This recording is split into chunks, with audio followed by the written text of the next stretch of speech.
Good evening, I'm Ces Orenia Drilon. I'm Pauline Verzosa. And I'm Sean Yao. The big stories tonight. Senator Joel Villanueva accuses Ombudsman Jesus Crispin Remulla of harassment after Remulla announced plans to enforce a nearly decade-old dismissal order linking Villanueva to the pork barrel scandal. Remulla, however, dropped his bid after finding out his predecessor had already dismissed the said order. And the Independent Commission for Infrastructure will not push through with its promised live stream next week as hearings are postponed due to the unavailability of Commissioner Rogelio Singson. The ICI says it will use the time to study and draft the rules of procedure and parameters of the live streaming. And the lower chamber has reactivated a panel created by the 17th Congress to ensure that all congressmen submit their respective salents. A lawmaker has also suggested posting salents in the House's website or Facebook page to simplify the process. We were surprised by the decision. Nobody was raising that issue before. Joel Villanueva kept quiet through all the years. Ombudsman Martinez never spoke about it. Diba?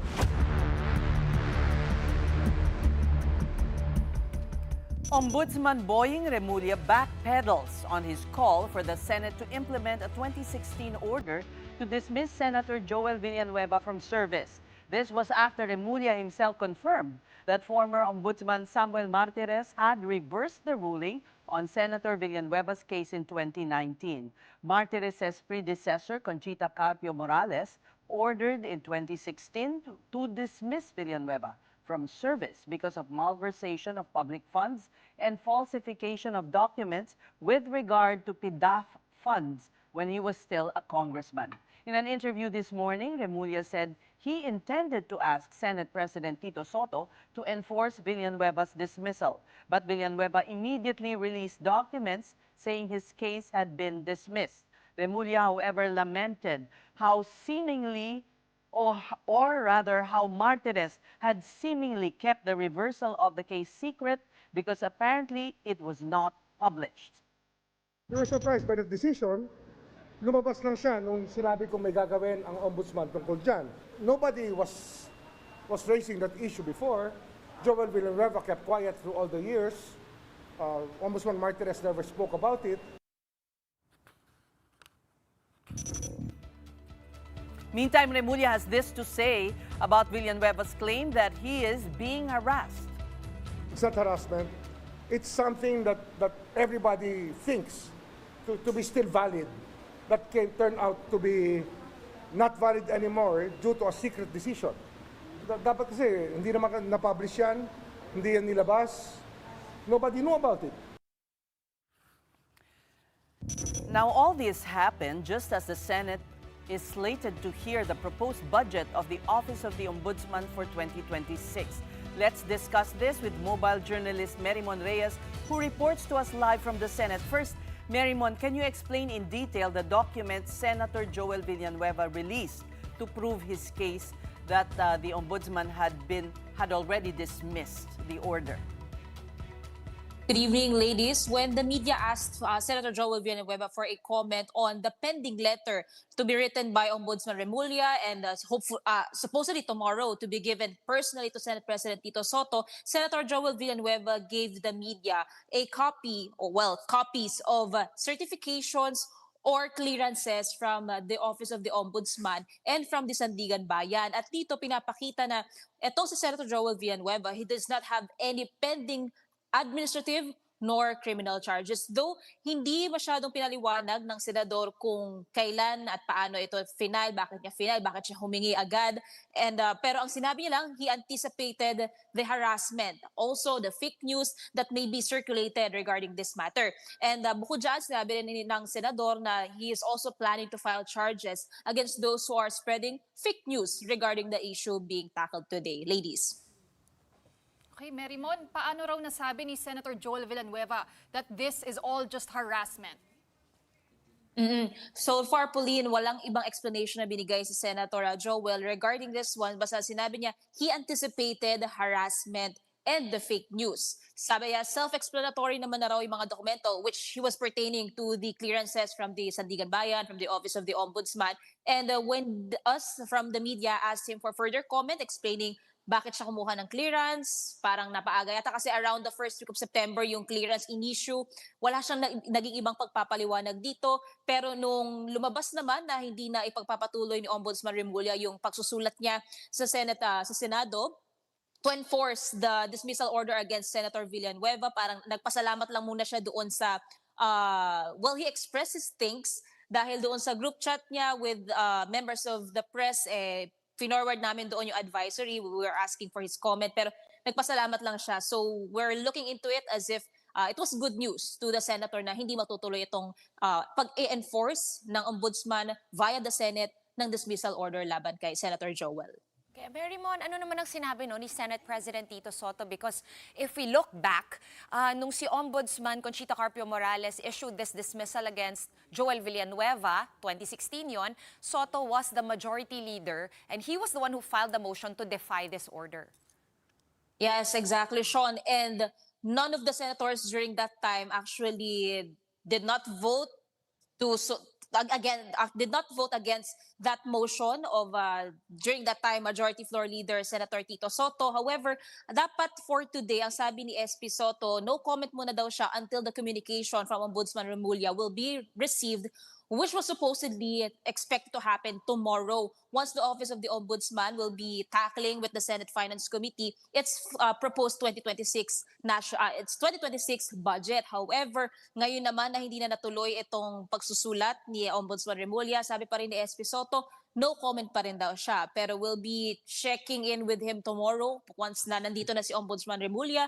And we'll see if this matter will be opened once the plenary session returns by November 10 next month.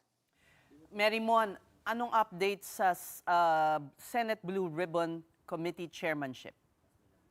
So far, says 99, naging 100% pa na sinabi ni Senate President Tito Soto na tinatanggap at nababalik na raw si Senator Ping as Blue Ribbon Committee Chairman.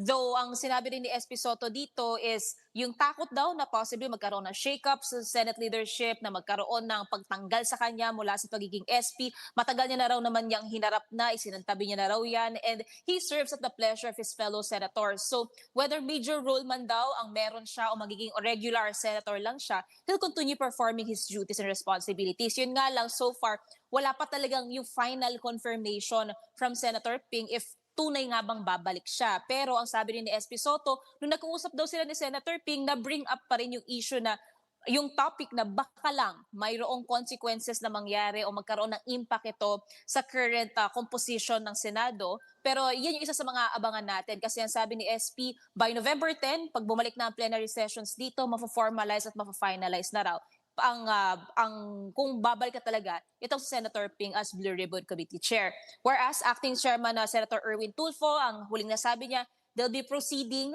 doon sa naging direksyon na supposedly iniwan ni Senator Ping, which was still inviting former Congressman Zaldico, and then also si former House Speaker Martin Romualdez. So we'll see kung paano nga ba magiging direksyon nito. Pero si Senate Minority Leader Alan Peter Cayetano, ang sabi niya kanina, wini-welcome niya yung possible na pagbabalik ni Senator Ping. Pero ang request lang daw talaga nila from the minority is yung magiging direksyon ng Blue Ribbon Committee na sana raw ang matugis talaga ba yung mastermind o kung ano lang daw ba yung lalabas, yun lang ba yung tutugisin, yun yung ilan sa mga nais niyang maituwid daw. Kaya sana yung opposition, administration, blocks daw, magkaroon daw ng pag-uusap dito para mas maging malinaw ang direksyon ng komite. Okay, we thank you for your time and your report. Mobile journalist Merimon Reyes reporting to us live from the Senate. Now at this point, we talk to former Senate President Franklin Drilon, who joins us via Zoom. Good evening to you, Senator Drilon.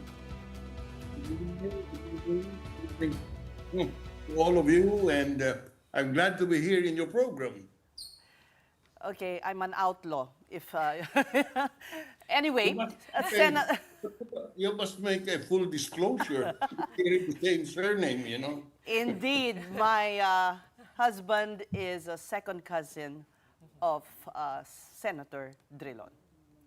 Tama ba? Former husband. I didn't even know that. Senator, you were Senate President pro tempore when the upper chamber voted in favor of junking the order of the ombudsman in the case of Senator Villanueva. What was the reason for your vote? It was unanimous. The reason is that under the Ombudsman Act, and particularly Section 2 of that Act, when it states who are the officials subject to the disciplinary power of the Ombudsman, members of Congress were exempted. And this is the law and consistent with the Constitution that the members of Congress cannot be questioned in any other place, meaning they can be questioned in the Senate by the senators or by the congressmen in Congress, which means that Senator Joel Villanueva can be questioned on his actions.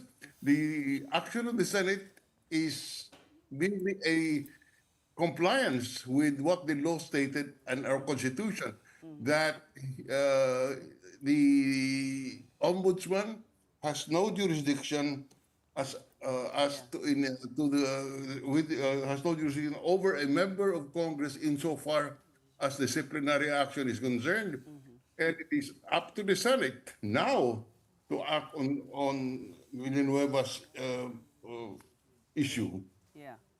That's in Section 21. Pero what propelled, well, of course, you can't speak for her, but Carpio Morales saw it fit to issue that order.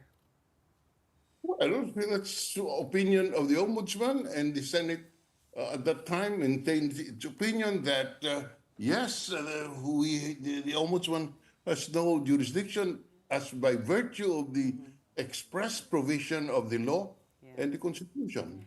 Okay, but then why did not the Senate Senate Ethics Committee, there was no complaint? Did you not see it fit to do this in the case of Senator Villanueva? I do not recall being the chairman, and I was not the chairman of the Ethics Committee, and I do not recall that I was a member of that committee. But let's go to the act of Ombudsman Martires reversing the order and the secretive way that he did it. It wasn't published. I cannot speak for Mr. Barker, obviously. And I didn't even know about this order that he issued. Also, shouldn't it came belated shouldn't the action of the Ombudsman Martires have been speedier, and should there have been more transparency? Should it have been triggered by a motion for reconsideration? And according to the rules, they should be timely when the order is made noong 2016 pa. I'm Ano sorry, pong batas Ses. dyan? Anong batas po dyan, Senator? I'm sorry, Ses. I'm really a private citizen. I have no access to the records of the ombudsman. Yes. But what does the law say about the procedure? Ano bang dapat na batas? I'm sorry, but I have to review the law. I don't have it on the tips of my finger. I have never been involved with the ombudsman's office. Senator, ganito na lang. Can I ask you a theoretical question? I know na there was a lot of back and forth and this is not going to happen anymore. But in your opinion, could it actually still happen? And what I'm referring to is, can the current Senate, the 20th Senate, still rehash this case? Because nobody acted on it during your time, like you said. Is it like their moral responsibility to do that? Or do they have an actual constitutional responsibility to do that? Well, theoretically, anybody can file a complaint today in the Senate, and the same will be referred to the Ethics Committee. It has never been tackled by the Ethics Committee. So that's the process. Everything from the ombudsman, from a private citizen, it all has to be referred to Ethics Committee. Again? All the complaints filed against any senator, whether from the ombudsman or from private citizens, they should all be coursed or referred to the Ethics Committee? If it involves the behavior of the senator, yes, it will be referred to the Committee on Ethics for reporting so that the Ethics Committee can investigate and report its findings to the plenary, and the senators will approve or disapprove these findings of the Ethics Committee on a particular complaint. So in this case, I'm referring to the flood control scandal where some senators were named as being part. Can a private citizen go to the Ethics Committee of the Senate and make a complaint? Yes, this is a public issue, and these are public records, and certainly there is nothing that will prevent a private citizen from filing an ethics complaint in the Senate against Villanueva and whoever else is involved, and this referred by the Senate to the Ethics Committee because the Ethics Committee would have jurisdiction. Well, actually, Senator, even if this happened in 2016, former Justice Antonio Carpio did point out that there is no prescriptive period, so it could possibly be tackled again. And in fact, he recommends that Ombudsman Remulla could take this up with the Supreme Court, and they could be the final arbiter. What are your thoughts on that? Well, looking back, there was never an ethics case filed against Villanueva, and therefore, a case can be filed against him today. And other senators dragged into the scandal. I'm sorry? And Yes. other senators na involved, pwede. The only guy they cannot file an ethics case is Senator Drilon, which is no longer a member. But, Senator, Yes. of course, can colleagues pass judgment on their fellow colleagues? I mean, you saw how Senator Lacson had to give up his position as chair of the Blue Ribbon Committee because of some noise from other senators. Your question is, what can the Can Senator- other senators, can we trust other senators to pass judgment on fellow senators in the Ethics Committee? It's a Ms. says, it is not a question of your confidence, it's not a question of your trust, it's a question of the Constitution and the law. In your experience, does that happen often, and how do these cases end up being judged? I have not had the opportunity, and there's nothing that came up in the Senate plenary about an ethics case against a senator when I was there. Is that shocking to you, Senator Drilon? You've been in the Senate for, you had a long career in there. Not a single one made it to the plenary? Again, not a single ethics Not case? a single, ethics case was discussed. What ethics cases filed, if I may ask? No, I'm actually wondering about that the fact that there was none during your tenure in the Senate. Because I am not aware that an ethics case was filed against any senator by a complainant. So This would I be a don't know. test case then. This would be a test case if, You're free to do that. yes. You're free to do that. Yes. You know, the reason we're asking, Senator, impatient na ang taong bayan. They want results. And I'm speculating here, but this is why perhaps Ombudsman Remulla, announced this, wanting to show the public that, we're going after wrongdoing here. In fact, meron na ngang kulungan para sa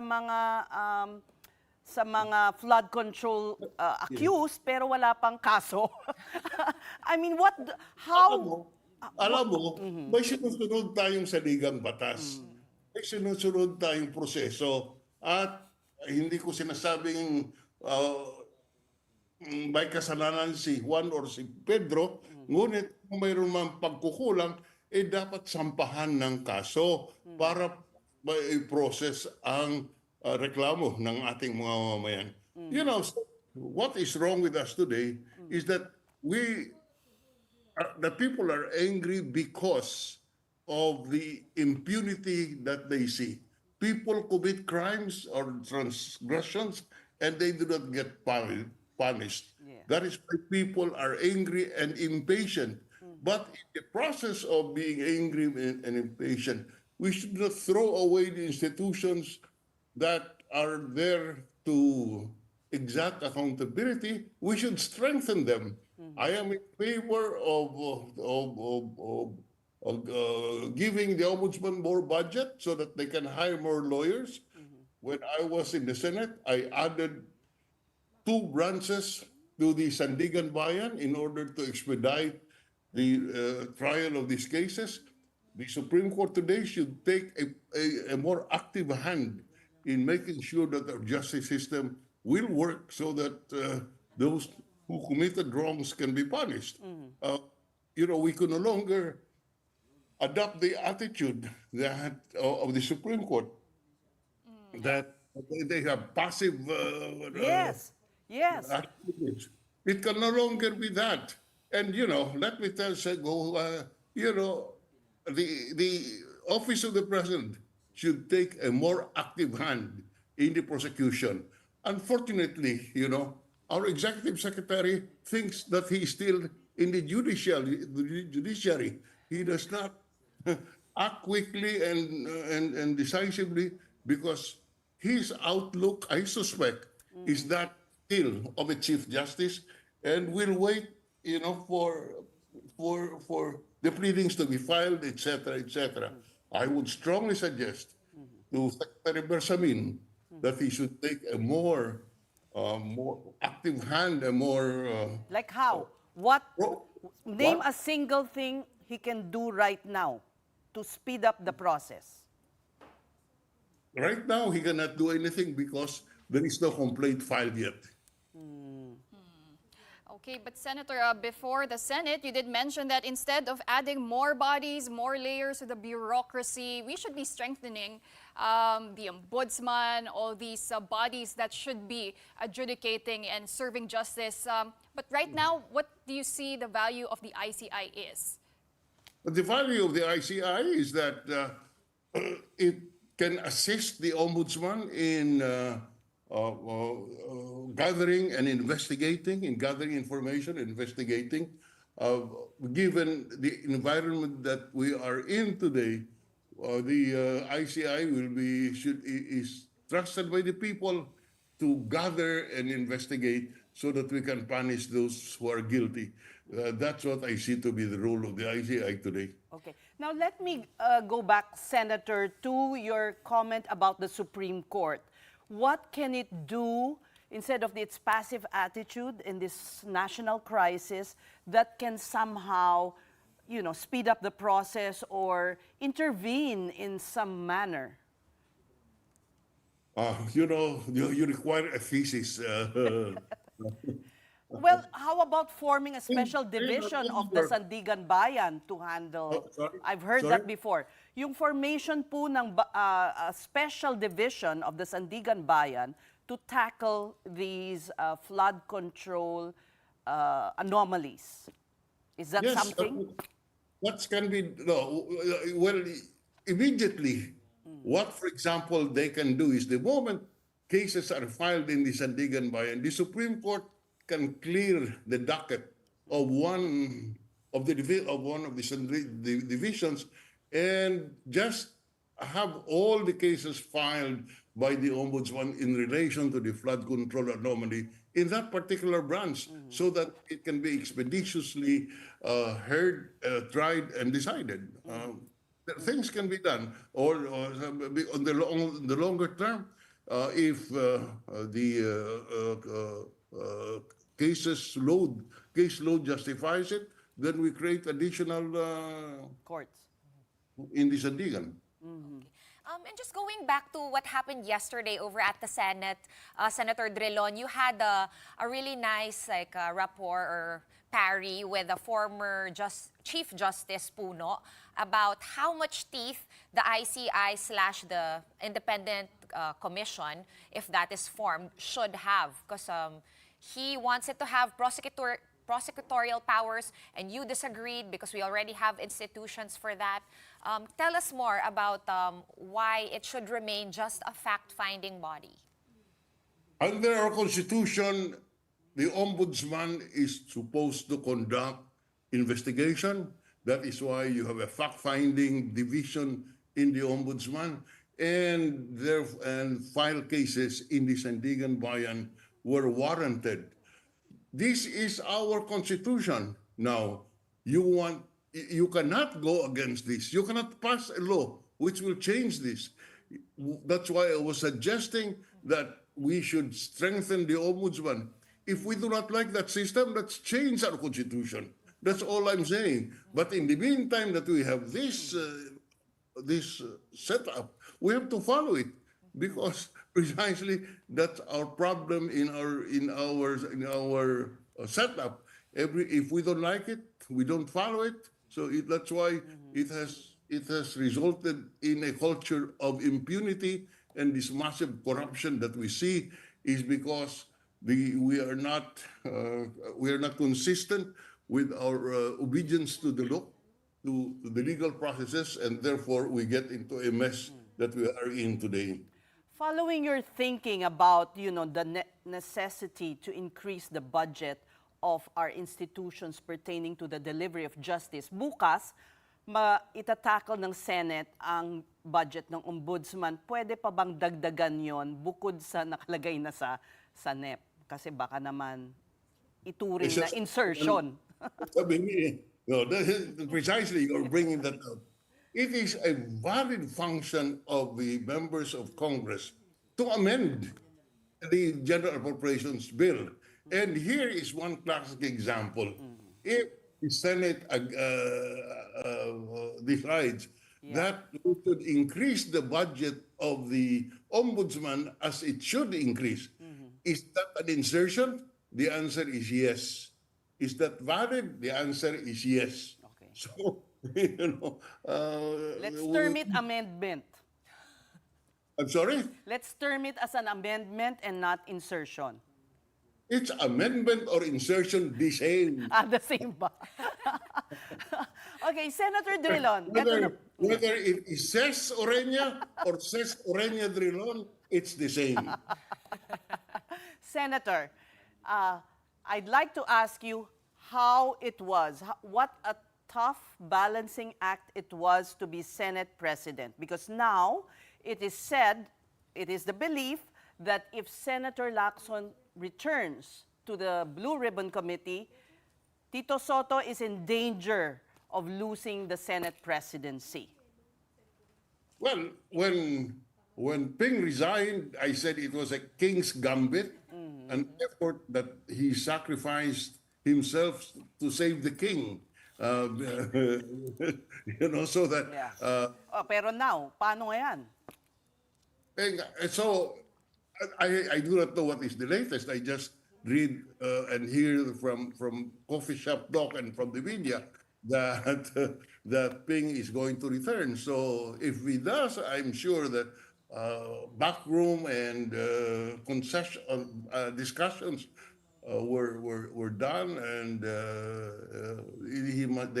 Ping, I assume, has satisfactorily explained what are the circumstances which caused the dissatisfaction of his colleagues at that time.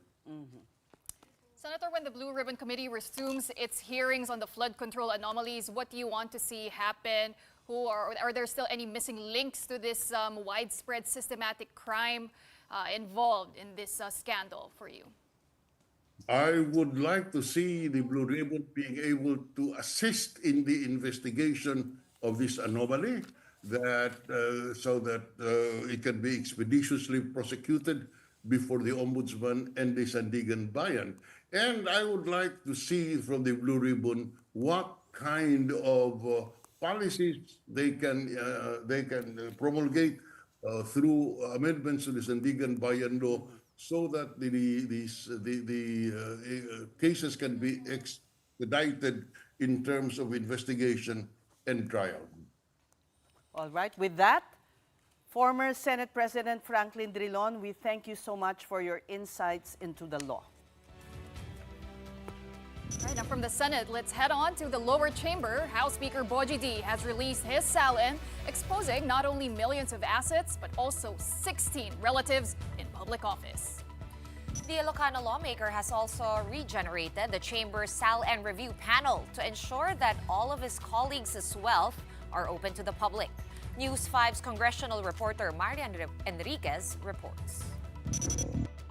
The House of Representatives on Tuesday has reconstituted its Review and Compliance Committee for Statement of Assets, Liabilities, and Net Worth, or SALN.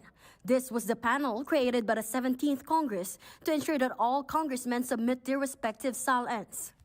It also has the power to file show cause orders against lawmakers who refuse to publicize their wealth. Reviving the panel, House Speaker Boji D said reinforces the chamber's commitment to earlier memorandums, ensuring the proper filing, review, and public access to their SALNs. Deputy Speaker Ferdinand Hernandez was appointed committee chair, while Representatives Lawrence Defensor and Miro Kimbo were designated as vice chairpersons. So far, there are at least 10 lawmakers in the lower chamber who have already publicized their SALN. The Speaker led the list with 121 million peso worth of total assets. That includes 12 agricultural properties and 4 residential lots and homes. Some were bought in the 1990s, while others were inherited. What particularly stands out in his SALN, however, is the number of relatives he has in public office. While his political dynasty was known to include at least 6 members, the full list shows 16, including a nephew who happens to be the Philippine ambassador to Switzerland. Other early birds in the SALN reveal are mostly from the minority, including the Makabayan bloc and the 3 congressmen of Akbayan.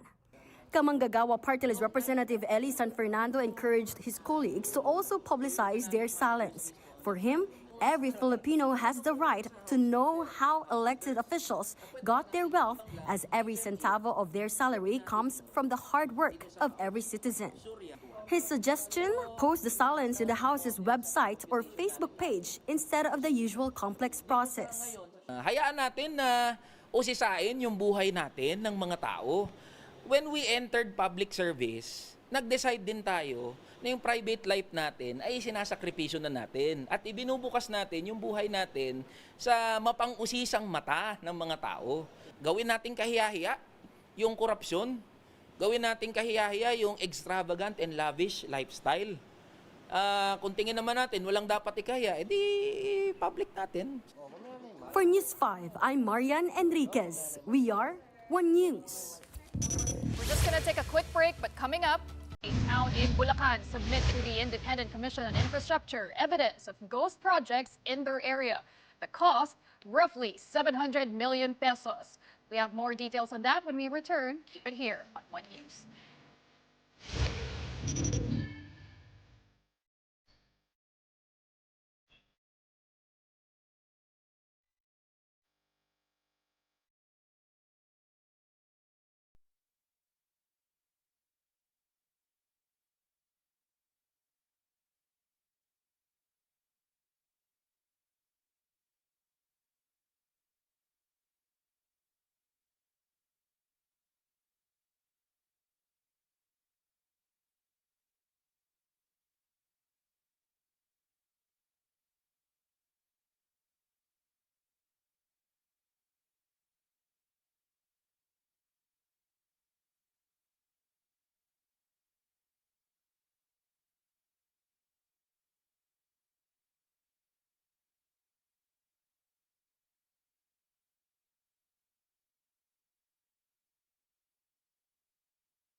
for Infrastructure, or ICI, moves to open its doors to the public, new evidence surfaces.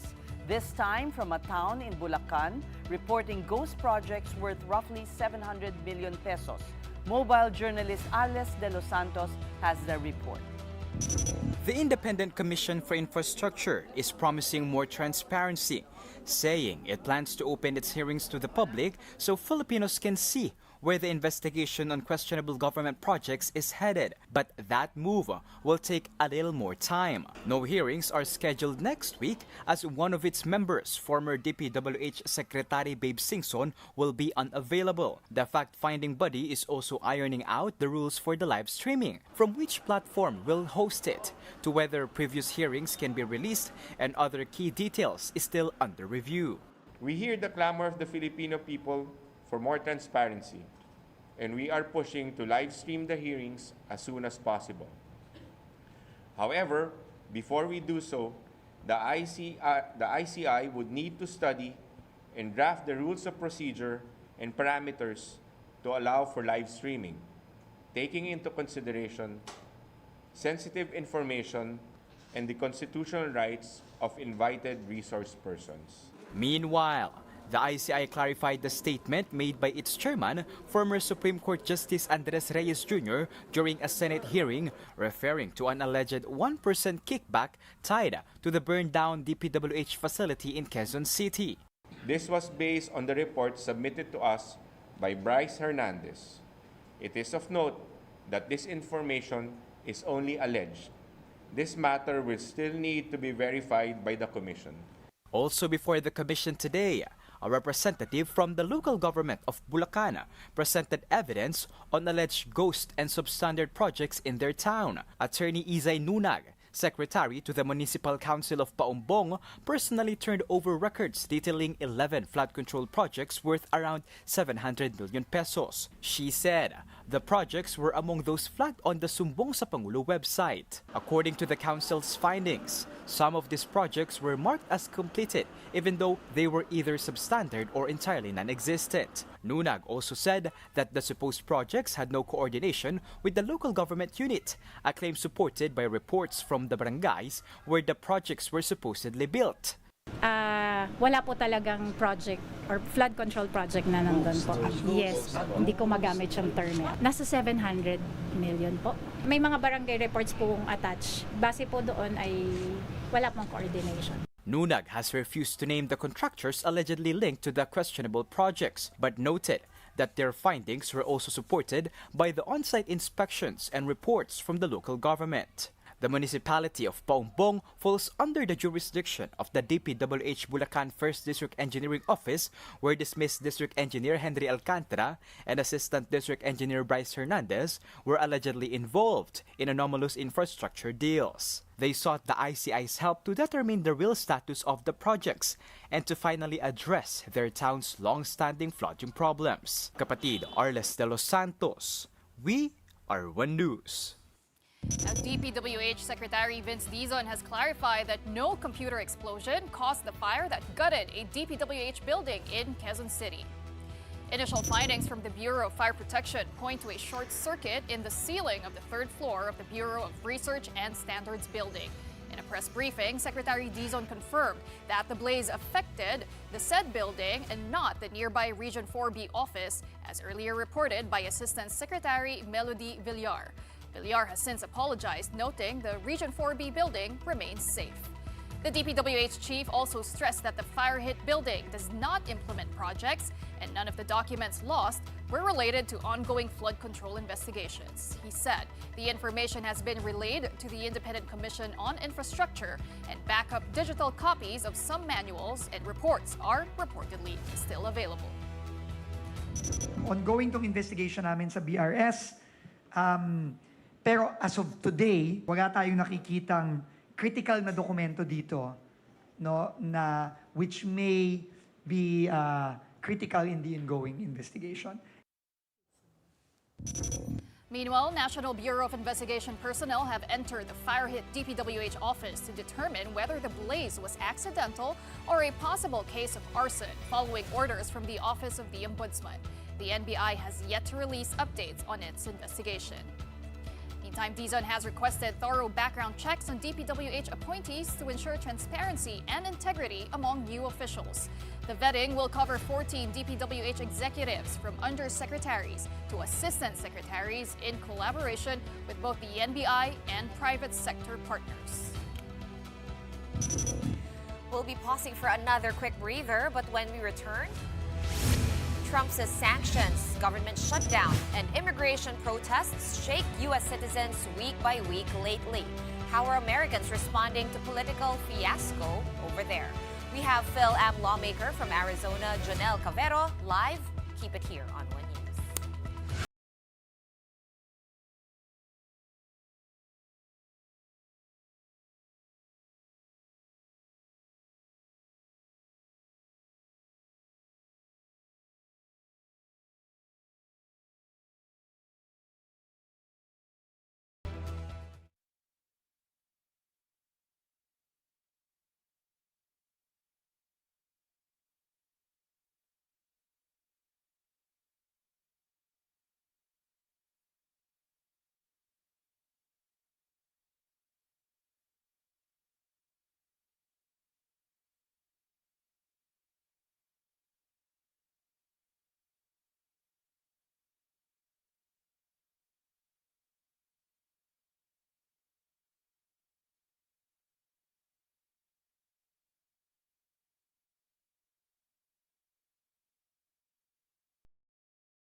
The big story is back with U.S. President Donald Trump imposing sanctions on Russia's two largest oil companies, urging Moscow for an immediate ceasefire in Ukraine. His administration is also considering curbs on software-powered exports to China. And to tell us more on the trade and commerce situation in the U.S., we have our very own kababayan, who is also an elected representative in the state of Arizona, Jonel Cavero.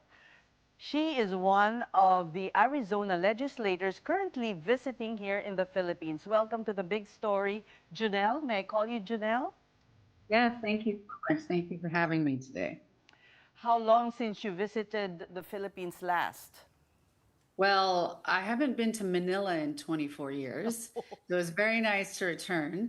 I did bring my children here last Christmas to Leyte. That's where my family's from, is from Cebu. So yeah, it was very nice.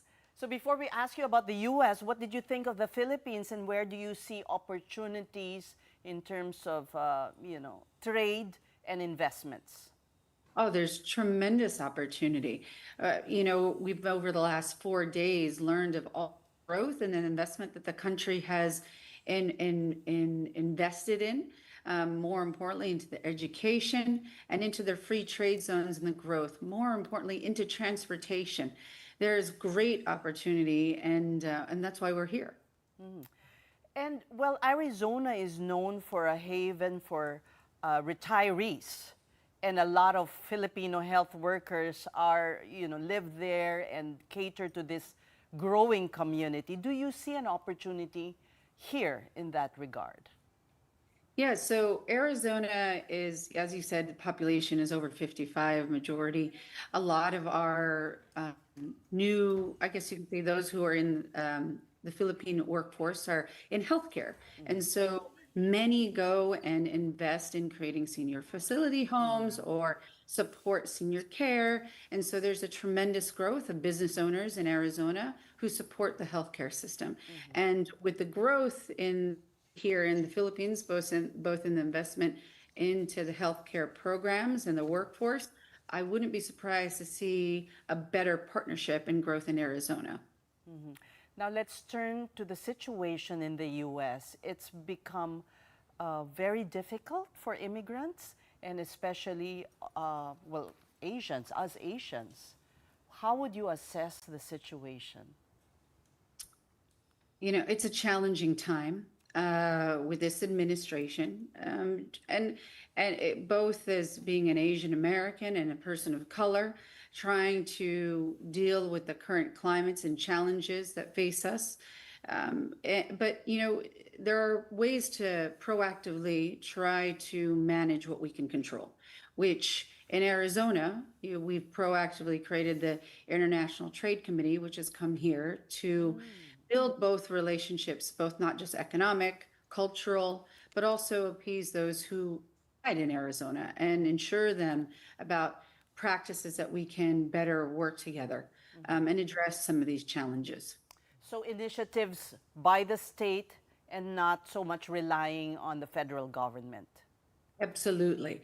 Because so many budget cuts have happened, there has been the only way you can respond to that is to reinvest our state programs and funding into what we've identified as where our community needs most, our economy needs most. And so the state has done a proactive approach by going and creating this committee, visiting countries, identifying where we can align. For example, in Arizona, we're the largest because of TSMC with the semiconductor business in Arizona, located and headquartered in Arizona. Just last year, we had $16 billion invested into this program, which then has a tremendous opportunity for many countries, many areas within that to build out this entire new vertical and new area of business for everyone. So this is how the Philippines can also reach out to the U.S. by state, especially with influential legislators like you. Yes. It's fortunate on the International Trade Committee, the Commerce Committee, and the Science and Technology Committee. So bringing new advanced technologies, looking at, new innovation hubs, which is something that, when we go and visit countries, we see what new products may align and what we may be interested in bringing to the U.S. In addition, how our university can help certain programs. For example, Arizona State University is #1 in innovation in the country for the last 10 years and has an amazing partnership with Mapua University. Investing in that partnership, which is a dual program, and the students graduate with a dual degree, and building the workforce both in the Philippines and in the US in an area that we're in demand is really where we're going in the future. And that's how we build the partnership. That's how we address the challenges that both our countries' administrations are dealing with, similar challenges with the new changes. So, yeah. Janelle, you mentioned semiconductors, and that's one of our baby industries here in the Philippines. Everybody always tries to nurture that. It's one of our strongest exports, if not the strongest export. Is that why your delegation is here? Or it is definitely one of the reasons why we're here. The delegation started in Indonesia and we're ending here in the Philippines, and understanding better not only what you have been doing and how we can assist and how we can work together, because it's a true trade relationship. And so even though you're saying it's a baby in the Philippines, you've been in this space for 20 years. But, investing into building the program more, or what support and identifying certain resources is important to us, because this is a new area that will vastly change everyone's economy. And so we're hoping to build that relationship here in the Philippines. And Janelle, you carry a lot of experience, 25 years in federal government affairs, nonprofits, and even business development. And what's nice is that you were raised by immigrants, Filipino, so you're Filipino-American. Tell us how that has shaped you as a legislator. Oh, tremendously. I mean, my father, who was a Vietnam veteran and has the history of bringing, working hard and having that history with the Philippines. As someone who's a legislator, you understand your roots, you understand where you come from, you understand the demand of working hard and how important an education is, which is what both my parents came to the U.S. to pursue, that American dream, an American dream that's very challenged right now with the current climate. And so, having that as a legislator, knowing how both my parents and many in my community and in my state and in the country feel, because that American dream seems even further, right? And so as a legislator, it's important to actually show them again how much it's still there. It's redirecting that energy or redirecting the path is just slightly different. It's not maybe certain verticals or certain spaces, certain jobs, but other new jobs, new businesses, and new ways to reach that dream. And it's our responsibility as a legislator to open those pathways, creating legislation and policy to build new ways to reach that dream. And so, but for us, the only way we can understand to build and create those policies is working with our partners, such as the Philippines, to understand where their economic situation is, how we can match, and how we can work together. And how did you assuage, Filipino businessmen and small business owners about the Trump tariffs, the Liberation Day tariffs? I mean, our Philippine chamber in Arizona and our Philippine chamber here constantly have to battle these questions. The tariffs are a challenge. You're talking about, a country that's been an ally for a very long time, and it's slightly offensive. And many, not just the Philippines, feel that way. And it's hard, for the business owners and those who've invested that time to change that. And, it's a conversation that still needs to be had with this administration. We're not even a year in. And look how many challenges have already been facing us. Exactly. Immigration too. Yeah. I mean, PhilAms. We've spoken to a bunch of PhilAms also through the past year, and just checking in on the situation on our Filipino immigrants over there. There have been reports, of course, arrests here and there. How would you say that the situation has tempered slightly? No, No, I would not. the say it's- protests have even become No. bigger. It's aggressive now. It's even more aggressive than what you may think. So it was one thing. So here, Filipino culture, we follow by the laws. We've been taught to, work hard, play by the rules, and eventually reach success.